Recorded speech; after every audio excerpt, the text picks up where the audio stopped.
Time. In Fallout 4, 1 hour of in-game time is equal to 3 minutes of real time.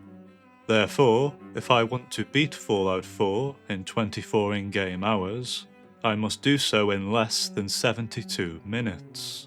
The current World Record Glitchless Speedrun was completed in just over 1 hour and 20 minutes. Those of you who can do basic math can see that the odds are not in my favour. However, when using the Pip-Boy, accessing terminals and looking through inventory, time is paused. I cannot use the wait function for obvious reasons, and fast travelling almost always takes longer than simply running to the destination, with a few exceptions which we'll get to later. So with this knowledge, can we beat Fallout 4 in 24 in-game hours? I will be playing on very easy difficulty, and for my special stats, I will be taking 10 endurance and 10 agility, so we can sprint for as long as possible, and 4 intelligence to gain more XP. During the beginning of the game, time does not exist, and even when you get the Pip-Boy, time does not pass. It will always be 1 minute past 9 in the morning on the 23rd of October, so we can take our time clearing the vault. As soon as we leave the vault, time starts, and it will be roughly 5 past 9 when we begin our journey. I discover Sanctuary, take the grenades out of the bin and loot the dead raider. I recruit Dogmeat, head into Concord to kill the raiders. I loot the dead Minuteman for his fusion cells and his outfit, which gives +1 agility. Inside the museum I hack the terminal to get the fusion core, then loot the chem cooler for the psycho chem. I kill the remaining raiders and skip through the dialogue with Preston as quickly as possible. On the roof I drop the fusion core, then enter the power armor to skip the animation. I pick up the core which powers up the armor, grab the minigun, kill the raider on the roof, jump down and ditch the armor, then sprint to where the Deathclaw appears to kill it as quickly as possible. Dying is only a slight inconvenience as you continue from a previous save with minimal time loss, but we do want to avoid dying too many times. Once the Deathclaw and the raiders are dead, I speak to Preston so that he moves to Sanctuary, and I leave the museum at 5 past 11. For perks, I unlock solar powered for the +2 endurance during the day, as well as Aqua Boy so I don't take radiation damage when swimming. I quickly loot a few raiders for armor and caps, then head south towards Boston. I grab a Nuka-Cola Quantum on the way, discover Grey Garden for later. I loot a dead raider beneath the bridge to Beantown Brewery, then grab the sea captain's hat from this boat for +2 endurance. I discover CIT ruins, then swim across the river to Charles View Amphitheatre. I steal the mini nuke beneath the bed, which will respawn every time you load and unload the area. From here, I discover mass fusion and kill the gunners, so I can loot a laser pistol and any other useful items they might be carrying. I enter Goodneighbor and speak to Daisy so I can get the destroyer's left leg, which increases my movement speed by 10%.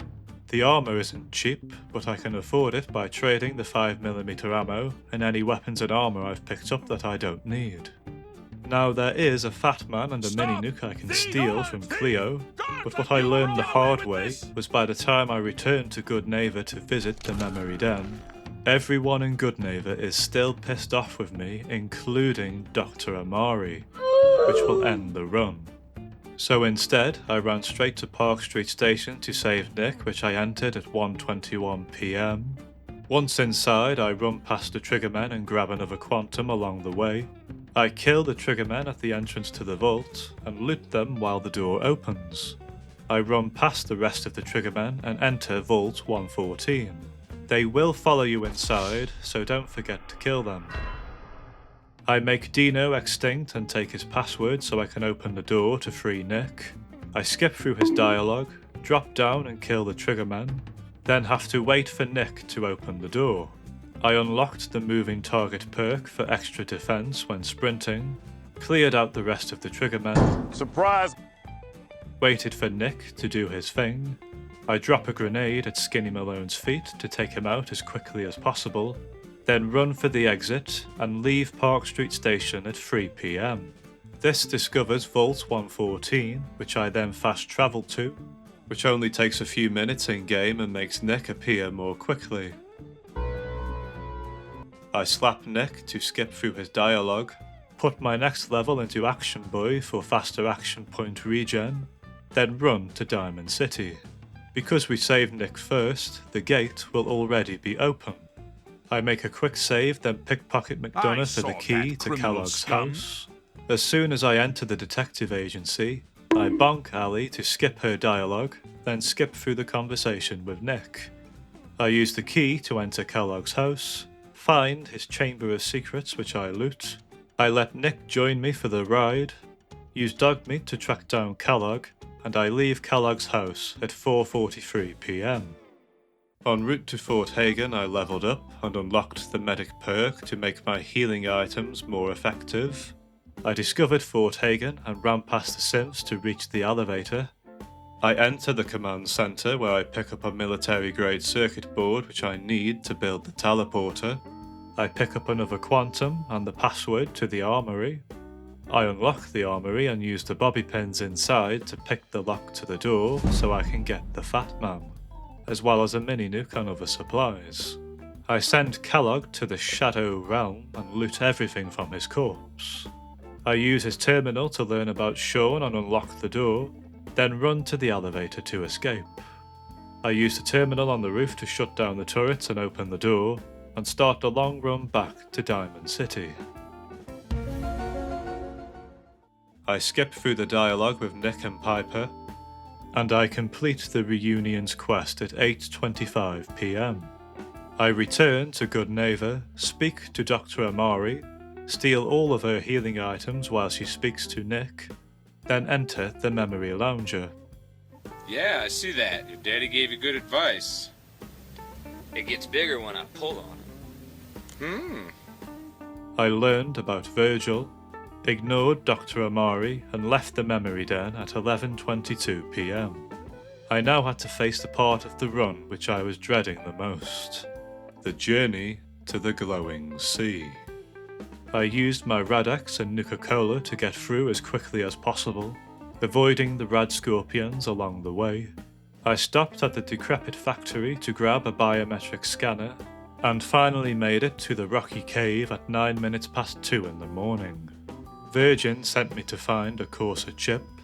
I unlocked the Life Giver perk for more HP, then started the journey back through the glowing sea until I reached Green Tech Genetics at 4:59 AM. I used a grenade to destroy the cryo mines on the bridge in advance. I used another grenade to kill the gunner who has a missile launcher, who I looted to get his weapon and 2 missiles. I took the elevator to the top floor, used the Fat Man to fast travel to heaven. I actually used it to kill the Corsa, who I looted to get the Corsa chip. I yoinked the mini nuke beneath the stairs and the password to the terminal, took the elevator down to the ground floor, and left Green Tech Genetics at 5:55 AM. Tick-tock, motherfucker! I took the Quick Hands perk for faster reloading, swam across to Charles View Amphitheatre, got myself another mini nuke, then hightailed it to the Old North Church. I killed the ghouls downstairs, solved the puzzle, I Nagasaki'd the railroad, killed Deacon, Carrington and Tinker Tom, decoded the Corsa chip myself, and left the church at 7:13 AM. I now have to return to Virgil, which means another trek through the glowing sea.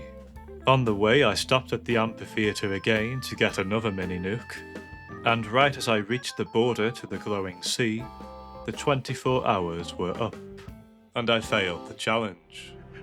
You trusted me. And I failed you. But if you think the challenge is over, you are dead wrong. 24 hours may well be impossible, but what about 48 hours? I entered Virgin's cave, got the teleporter plans, stole his mini nuke on the way out, and got fucked to death by a deathclaw during the loading screen as I left the cave. So I had to load an earlier save to escape.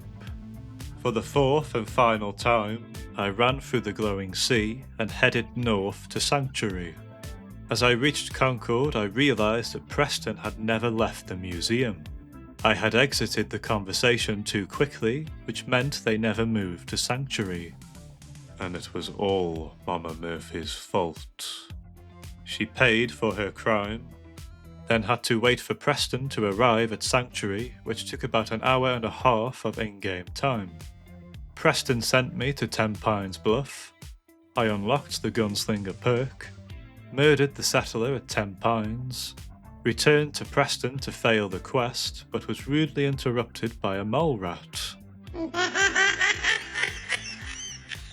I gave Sturgis the teleporter plans, built the teleporter, and entered the Institute at 5:36 PM. I put another level into Gunslinger, used the network scanner on the terminal by the relay, shot my son to skip his dialogue, spoke with the division heads, and unlocked the ability to fast travel to and from the Institute, which is a game changer because the teleporter is almost instantaneous, so I can finally use fast travel. Father sent me to the Battalia, so I fast travelled to Old North Church, discovered Boston Airport along the way, teamed up with X688, discovered Libertalia, ran along the cable to reach the main ship, then parkoured my way inside to enter the captain's cabin. I grab a mini nuke inside the cabin, use Kellogg's pistol to kill the 2 raiders next to Gabriel, which makes X688 use the recall code. I jump off the ship and into the water, then fast travelled back to the Institute at 8:49 PM. I call the elevator down as soon as I enter the Institute so it's ready for later. I speak to Sean, visit my new quarters, put another level into Life Giver, then speak to Sean again to start the battle for Bunker Hill. I fast travel to Old North Church, run through the graveyard full of ghouls, launch a mini nuke across the river to no-scope the courser who is waiting for me,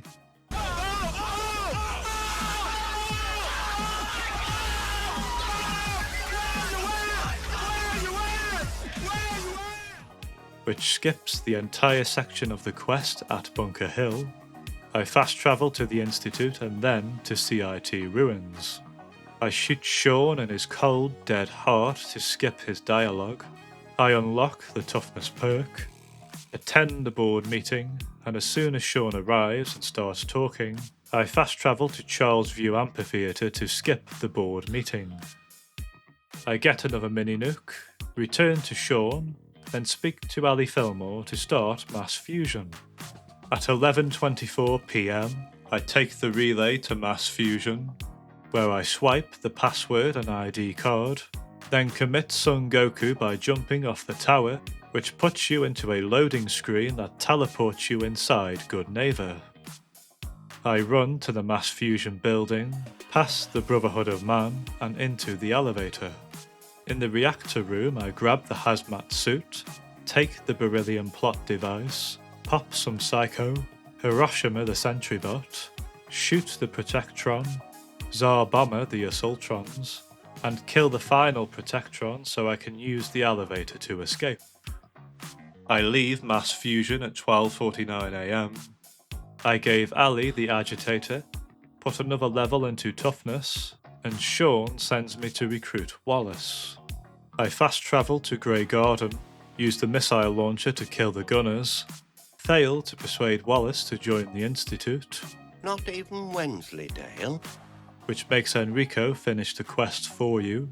I unlocked the Adamantium Skeleton perk, recorded the speech for Sean, I come to make an announcement. Shadow the Hedgehog's a bitch-ass motherfucker. then fixed the radio at Diamond City. I skip Sean's speech by punching him. I turn on the Institute's reactor, attend the Greybeard's Peace Council, then speak to Sean, which completes the end of the line quest because we've already dealt with the railroad. I speak to Dr. Lee to begin the airship down quest and get 3 Institute beacons from Dr. Orman. The time is now 4 AM, and I have only 15 minutes left to beat the game in under 48 hours. So I fast travel to Boston Airport, immediately run up the stairs and into the main building. I shoot the first generator, then the second, and use the missile launcher to destroy the third. I fatman a disabled woman, then throw down the Institute beacons to call for reinforcements. All I need to do now is wait for the synth virus to do its job. The final test is Alder Maxon himself, but it's too late. The virus is ready, Liberty Prime destroys the Pridwin, and I get teleported away to witness the destruction. Oh, the humanity! Anyway. I fast travel to the Institute one final time, put my son to sleep. The credits roll, and I beat Fallout 4 in 1 day, 20 hours, and 23 minutes. This was far from a perfect run and could absolutely be optimised, and the time reduced by quite a significant amount if someone was insane enough to attempt it. I do, however, believe that an in-game time of less than 24 hours is impossible because of the time spent travelling to and from Virgil's cave. But that's all from me for today. Thank you for watching. Be seeing you.